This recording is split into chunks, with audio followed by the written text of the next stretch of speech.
Inamin niyang hindi niya maitatanggi may mga taong nagpapasaya at nagpapakilig sa kanya ngayon. Ayon sa kanya, ito po yun. Sabi niya, magsisinungaling ako pag sinabi kong hindi.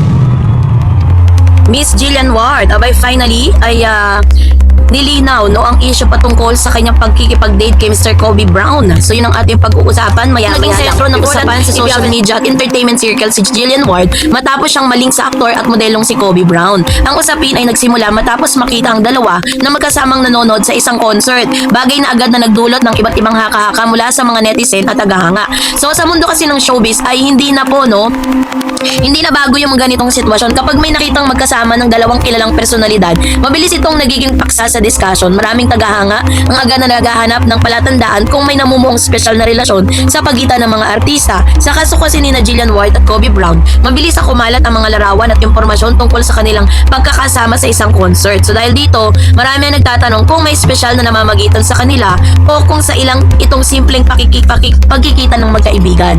Gayunpaman, nilinaw mismo ni Jillian sa kanyang panig tungkol sa issue. Number 1, yung pagpusbong ng spekulasyon. Nagsimula ang mga haka-haka nang mapansin ng ilang netizen na magkasama sina Jillian at Kobe sa panonood ng concert ng singer na si Jessica Sanchez. Sa panahon ngayon na laganap ang social media, mabilis na kumalat ang anumang larawan o video ng mga celebrity. Dahil dito, hindi nakaligtas sa mata ng publiko ang kanilang pagsasama. Kaagad na naglabasan ng iba't ibang komento at opinyon mula sa mga tagahanga.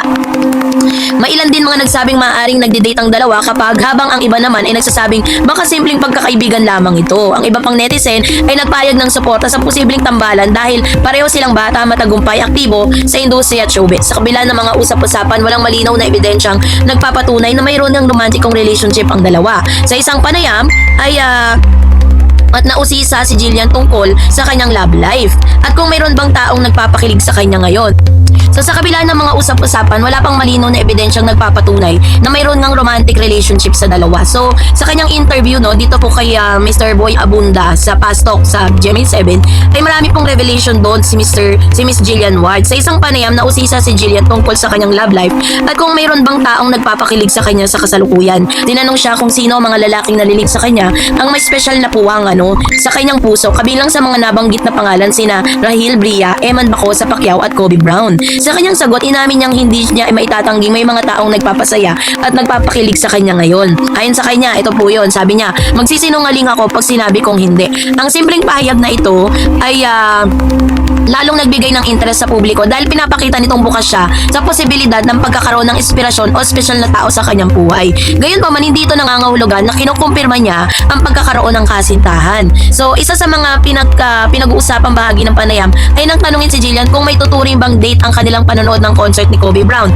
Direkta niyang sinagot ang tanong at tila natawa sa pasapanig ng interpretasyon ng ilang tao. Sabi niya, grabe, date agad. Kayo talaga, kapag may nakikita kayong kasama ko, date agad. Sa pamamagitan ng kanyang payag na ito, malinaw na ipinahayag ni Jillian na hindi dapat agad lagyan ng romantikong kahulugan ang bawat pagkakataong makita siyang may kasamang lalaki. Para sa kanya, hindi lahat ng pagkikita o pagsasama ay dapat ituring bilang isang date. Ipinaliwanag din ni Jillian na nais niya lamang niyang ma-enjoy ang kanyang buhay. Bilang isang batang artista na matagal nang nagtatrabaho sa industriya, mahalaga para sa kanyang pagkakaroon ng oras para sa sarili at sa mga bagay na kanyang kinagigiliwan. At ayon sa kanya, isa lamang siyang ordinaryong tao na gusto ng isang makaranas ng normal na gawain gaya ng panonood ng concert, makikipagbanding sa mga kaibigan. So hindi naman lingid sa kalaman ng marami na ang mga artista ay madalas mawalan ng pagkakataong magkaroon ng pribadong buhay dahil sa patuloy na atensyon ng publiko. Sa bawat paglabas nila, may mga posibilidad na mapansin sila at maging paksa ng balita. At yun po ngayon nangyayari kay Jillian. At isa sa mga hamon ng pagiging celebrity niya ay pagkawala ng ilang aspeto ng privacy. Ang mga simpleng gawain na parang ordinaryong tao ay hindi gaanong pinapansin ay nagiging malaking balita ang artista ang sangkot. Sa kaso kasi ni Jillian, isang simpleng panonood lamang ng concert ang naging dahilan ng iba't ibang spekulasyon. Ipinapakita nito kung gaano kalaki ang interes ng publiko sa personal na buhay ng mga kilalang personalidad. Gayunpaman, ang mga pagkakataon ding nagiging sanhi nito ay hindi pagkakaunawaan at maling interpretasyon. Kasi doon po sa kanyang interview with Mr. Boy Abunda, mapapansin po ninyo na nag-iba yung itsura ni Miss Jillian nung tinanong siya patungkol kay Mr. Kobe Brown. Parang gusto niya sabihin na wala naman pong ibig sabihin yung kanilang date, 'di ba? At talagang doon pa lang pinaunawa niya na sa publiko na hindi naman po porkit magkasama sila doon sa concert, meron ng something special na nagaganap between them, diba? Yun yung gusto niyang ipaliwanag sa publiko. Isa pang mahalagang punto na binigyan din ni Jillian ay ang kanyang kagustuhang panatiling pribado, yung kanyang private life or yung kanyang love life. So, ayon sa kanya, mas nais niyang ilayo sa publiko ang mahalagang tao sa kanyang buhay. Para sa maraming celebrity, ang pagiging private kasi tungkol sa relasyon ay isang paraan upang mapanatili niya, no, yung kanyang tinatawag na peace of mind. Kasi pag sobrang dami mo nang inilalatag sa publiko, diba, parang pinapakialaman na ng tao, marami nang gustong manira, marami nang gustong pumasok dun sa sitwasyon na meron. Kaya nga, diba, sabi niya sa kanyang interview, kung meron daw siyang ililihim or gusto niyang ipribado yung kanyang love life, ayaw niya na ilatag lahat. Which is natuto na rin talaga siya dun sa mga seniors niya. Maaaring yun yung tinuturo sa kanya. Kasi diba, uso ngayon yung cancel culture. Kapag po may mga tao na parang sobrang nahook na dun sa isang love team na sinama sa kanya, tapos sinabi na magkarelasyon sila, tapos nagkaroon sila ng problema, nagkakaroon na tinatawag na cancel culture. Yun po yung nagkakaroon ng epekto sa kanilang career. Kaya po no wonder kung bakit hanggang sa ngayon wala pa rin siyang inaamin kung sino ba talaga yung nanalo sa puso niya. Ang tangi niya lang dinidinay ngayon ay yung narrative na sila yung magkarelasyon ni Kobe. Kasi nga 'di ba parang inuugnay siya kay Kobe Brown. Pero malinaw niyang sinabi na sa kabila ng mga usap-usapin tungkol sa umunay pagde-date nila ni Kobe, wala pa pong malinaw na kumpirmasyon at not si Jillian Ward na mayroon silang romantic relationship. Sa halip, iginit niyang hindi dapat agad bigyan ng kahulugan ang bawat pagkakataong makita sila na magkasama. Pinapakita rin niya na ang kahalagan ng privacy, lalo na pagdating sa mga personal na usapin. Kaya laban lang yung mga Jillman dyan, di ba? Laban pa rin tayo kasi wala pa naman siyang binanggit kung sino yung binasted niya di ba? Meron daw siyang binasted na manliligaw. So yun yung ating aabangan sa ating next updates. Hindi dapat agad lagyan ng romantic na kahulugan ang bawat pagkakataong makita siya may kasamang lalaki. Nais siyang proteksyon hindi lamang ang mga kanyang sarili kundi pati na rin yung mga taong mahalaga sa kanyang buhay. Hindi porkit siya po yung nakikita sa telebisyon, siya po yung kilala ng maraming tao, for public consumption na yung buong buhay niya. Miss Jillian Ward, abay nagsalita na patungkol sa kanyang love life, no? Sino-sino nga ba at ano nga ba ang patungkol sa isyong ito? Yan ang ating pag-uusapan. But before that, if you haven't subscribed yet to my YouTube channel, please don't forget to like, share, and subscribe at hit mo na rin ang notification bell for more showbiz updates. Bago tayo magpatuloy, of course, ay pakinggan natin tong isang video clip na ito nakuha doon po sa interview with Miss Jillian Ward, no? Nito pong si Mr. Boy Abunda. Let's pakinggan natin kasi bawal yung video. Talaga ang bata, di ba? And he spoke very honestly about his admiration for you. And then in the Jessica Sanchez concert, you were spotted there with this gorgeous young man, Kobe, di ba? Kobe Brown. So, nasa ang puso mo ngayon? May nagmamayari na ba? Ang dami nagre-react, di ba? Well, alam niyo po, Tito Boy, recently na-realize ko po na I want to keep this part of my life na private. We should respect that. Okay. Kasi gusto ko rin po maprotektahan yung mga tao sa paligid ko, whether family ko yon or friends ko or loved ones. Gusto ko na maging private siya para mas ma-cherish ko yung mga connections ko, relationships ko with people. And I want to protect their privacy. Lovely. And do it. Around. No matter how public we are, hindi ko ako naniniwala, no matter how public we are, we have the right to say that. Ito, dito ako. But you have to take care. Yeah, you have to protect that.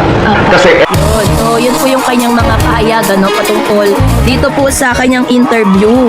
At sinabi rin po ni Tito Boy na nung na-interview niya si Mr. Eman Bacosa Pacquiao, inamin nito na nagniningning ang mga mata ni Eman, no, nung nabanggit nga si Jillian. So, ngayon po, isa sa pinaka-tinututukang young actress ng kasalukuyang henerasyon ay walang iba kundi si Miss Jillian Ward. Mula sa pagiging child star hanggang sa pagiging isa sa pinakapangunahing mukha ng bagong henerasyon ng mga artista, ay patuloy niyang napapatunayan ang kanyang talento sa pag-arte, pagkanta, pagsayaw at pag-host. Kasabay ng kanyang pagdadalaga at paglago bilang isang artista ay ang lumalaking interest ng publiko sa kanyang personal na buhay, no? Hindi na bago sa mundo ng showbiz na ang mga sikat na personalidad ay madalas na inuusig tungkol sa kanilang mga relasyon, crushes at estado ng kanilang puso. Sa mga nakaraang linggo'y muling naging sentro ng usapan si Jillian matapos siyang malink sa isang personalidad kabilang sina Rahil Bria, Eman Bacosa Pacquiao at pinakabagong pangalan na inuugnay sa kanya ngayon, which is si Mr. Kobe Brown. Ang mga usap-usaping ito'y lalong lumakas matapos silang mamataang magkakasamang nanood ng concert na singer na si Miss Jessica Sanchez. Sa kabila ng mga spekulasyon, pinilit ni Jillian na maging maingat, no, sa pagbibigay ng detalye tungkol sa kanyang personal na buhay. Bagamat inamin niyang bukas na siya sa posibilidad ng pag-ibig. Malinaw din niyang ipinahayag na nais niyang manatiling pribado ang bahaging ito ng kanyang buhay. Sa edad nga na 21 years old na pala siya, ibang yugto na ng kanyang buhay ang pinakaharap ni Jillian. Hindi na siya ang batang artista na unang nakilala ng publiko sa mga teleserye at programang pambata. Habang tumatanda, natural lamang na magbago rin ang kanyang pananaw tungkol sa mga personal na relasyon at sa isang panayam, inamin niyang handa na siyang buksan ang sarili sa posibilidad ng pagkakaroon ng boyfriend at karanasan sa pag-ibig. Ayon sa kanya, nasa tamang edad na siya upang maranasan mga bagay na normal para sa isang kabataang nasa kanyang edad. Ibinahagi rin niya na maging ang kanyang mga magulang, kanyang mama at papa ay bukas na rin ngayon sa idea ng pagkakaroon niya ng nobyo. Para kay Jillian, mahalaga ring maranasan ang pagiging bata at ang saya ng pag-ibig at habang nasa kanyang 20s pa siya, no? So parang sinasabi niya dito that even her parents is approved na magkaroon siya ng jowa, magkaroon ng boyfriend, 'di ba? At maranasan ng magka-love life. So sa ngayon, isa sa pinakamatunog na usapin kamakailan ang pagkakadawit or pagkakadikit ng pangalan ni Jillian kay Kobe. Nang simula ang mga haka-haka nang makita silang magkasama nga sa concert, tulad ng maraming pangyayari sa showbiz na mabilis na kumalat yon ang mga larawan at impormasyon sa social media. So dahil dito maraming netizen ang agad nagtanong kung mayroon bang espesyal na namamagitan sa kanila. Ang simpleng pagkikita sa pampublikong event ay naging mitya ng iba't ibang interpretasyon mula sa publiko. Subalit, nang tanungin si Jillian tungkol dito, agad niyang nilinaw ang mga hindi dapat agad lagyan ng romantic na kahulugan ang bawat pagkakataong makita siya may kasamang lalaki. Sa kanyang naging pahayag, tila nagulat pa siya sa pag-uugnay ng mga tao sa kanilang pagkasintahan. Dagdag pa niya, hindi dapat agad paniwalaan ng mga usaping hindi mismo nang galing sa kanya. Ang kanyang mensahe simple, huwag basta-basta magbigay ng konklusyon hanggat walang kumpirmasyon mula sa mga taong sangkot.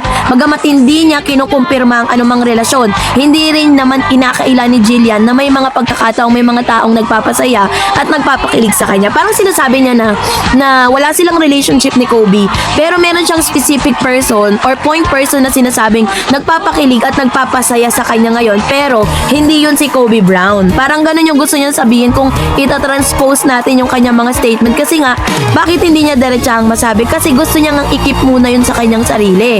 So, para sa maraming tagahanga, isa itong indikasyon na mas mature na ang kanyang pananaw pagdating sa pag-ibig. Kumpara ng mga bata pa siya, hindi may kakaila na sa edad na 21, normal lamang para sa isang tao na maging interesado sa mga romantic relationship. Gayunpaman, pinakita ni Jillian na posible ang pagiging bukas sa ideya ng pag-ibig habang nananatiling responsable at maingat sa pagbabahagi ng mga detalye nito sa publiko. So ang tanong nga ng marami, bakit nga ba pinipili ni Miss Jillian Ward ang maging private o yung tinatawag na privacy? Ayon sa kanya, nais siyang proteksyon hindi lamang ang mga kanyang sarili kundi pati na rin yung mga taong mahalaga sa kanyang buhay. Kabilang dito ang kanyang pamilya, mga kaibigan at sino mang espesyal na tao na maaaring maging bahagi ng kanyang personal na mundo.